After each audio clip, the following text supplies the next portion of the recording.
Hello, and welcome to our podcast, everyone. I am William, and I am joined here by the wonderful Christine.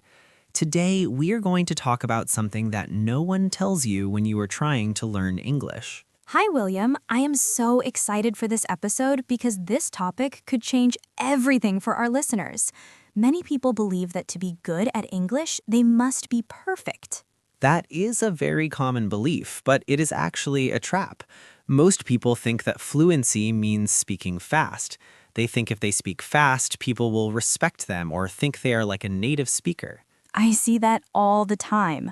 Learners try to rush through their sentences because they are afraid of looking slow. But when I try to speak too fast, I usually get nervous and forget my words. Exactly. And that belief is actually destroying your confidence. Speaking fast without control is not fluency. It is just panic in disguise. It creates a lot of pressure and fear. It's like being a new driver learning to drive a car. If you try to drive fast before you're ready, you will probably crash. You stay calm when you learn to drive slowly first. That is a perfect example, Christine. When you speak slowly, your brain and your mouth can work together. You have less pressure and you can pronounce words correctly. Real fluency is about control, clarity, and calmness. So the goal is not to be a machine gun of words. We should aim for a stronger connection with the person we are talking to. But William, why does it feel so difficult to stop chasing perfection?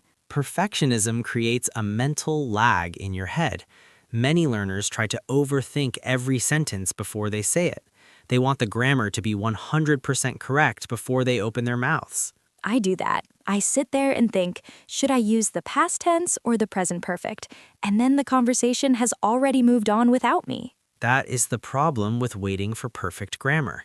Grammar is improved through speaking, not before it. If you always wait to be perfect, you will stay silent. And that silence makes me feel like my English is bad, which kills my confidence even more. How can we break this cycle of fear? We need a mindset shift. You must stop trying to impress people and start trying to connect with them. Confidence does not come from knowing 10,000 words. What does it come from then? It comes from being in control of your own voice. It comes from knowing your speed and staying calm even when you make a mistake. You have to accept yourself at your current level and grow from there. That sounds very reassuring. So I should speak even if my hands are shaking? Yes, we call that courage fluency. Every fluent speaker has fear sometimes, even native speakers. The difference is that they speak anyway. I love that idea. Courage is walking through the fear slowly and intentionally. But William, how do we actually practice this at home? Fluency is not just in the brain, it's also in the mouth. Your lips, tongue, and jaw are all muscles. You must train them like an athlete or a dancer. I never thought of my mouth as an athlete. How do I give my mouth a workout? Mirror speaking is one of the best daily exercises. Stand in front of a mirror for 10 minutes and talk to yourself in English. Look at your mouth and your expressions. Does it help with pronunciation too? It does, because you become aware of how your lips move. You can choose any topic, like your day or a dream you had. Speak slowly and clearly. Should I record myself as well? Recording yourself is a powerful tool. When you listen back, you hear your mistakes like a teacher would. You can fix one thing every day, like your clarity or your rhythm. I have also heard you mention something called shadowing. Is that a good way to build confidence? Shadowing is a secret weapon for fluency. You listen to a native speaker and repeat exactly what they say like an echo. You try to match their tone, their speed, and their pauses. Ah, the pauses. I used to be so afraid of silence in a conversation. I thought people would think I didn't know the words. That is a very common fear, but silence is actually a sign of power. Truly fluent speakers know when not to speak. A pause gives your brain time to find the right words. It also gives the listener time to process what I just said. Exactly. If you speak too fast without pausing, it's like trying to run without breathing. When you embrace silence, you don't need filler words like or ah. You sound more professional and trustworthy. So instead of rushing, I should let my sentences land. Yes, let your words breathe.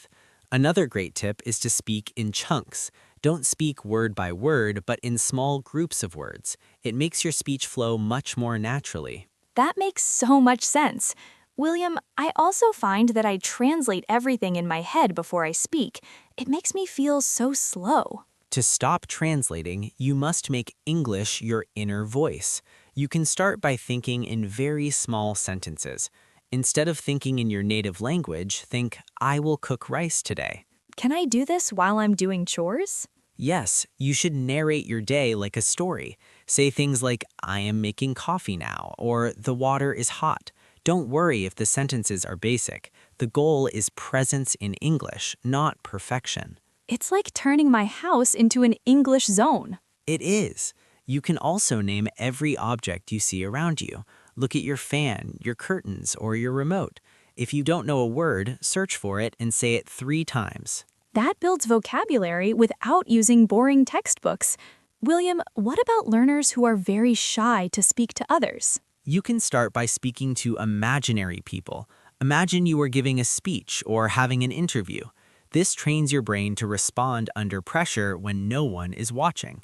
I like that idea because no one is there to judge me. Right. And you should try the 1-minute topic challenge. Set a timer and speak about a topic like your favorite food for 60 seconds without stopping. What if I get stuck or forget a word during that minute? Just keep going. Use simple words to explain the idea. This exercise breaks the fear of speaking and trains your brain to think fast. It sounds like consistency is the real key to building confidence. It is. Fluency is not an accident. It's a daily decision. You don't fail because you're lazy, you fail because you're random. You need a structure. Can you give us a simple plan for our listeners to follow? Of course. In the morning, do your mirror talk for 10 minutes. In the afternoon, try the 1-minute topic challenge. And in the evening, do a quick recap of your day. A recap? You mean just talking about what I did? Yes, spend 5 minutes before bed speaking aloud about your day. Say, I woke up, I worked, I felt tired. It's okay if you make mistakes. This builds your storytelling muscles. This plan feels very manageable, even for busy people. It shows that small, consistent steps are how you become fluent for life. Well said, Christine. You don't need to do everything perfectly. You just need to show up every day with discipline. I think our listeners will feel much more confident now. They don't need to speak like a machine gun. They just need to be themselves. Exactly. Speak like the person you are becoming, not like the person you used to be. Your voice matters, and you're making progress every single day. That is so motivating. I hope everyone takes action today and starts their journey today. Don't wait for the perfect moment to start because it may never come. The right moment is right now. We believe in you. Keep practicing, keep listening, and never give up. We are here to support you every step of the way. Thank you for joining us today. We'll see you in the next episode. Happy learning, everyone. Goodbye. Bye-bye.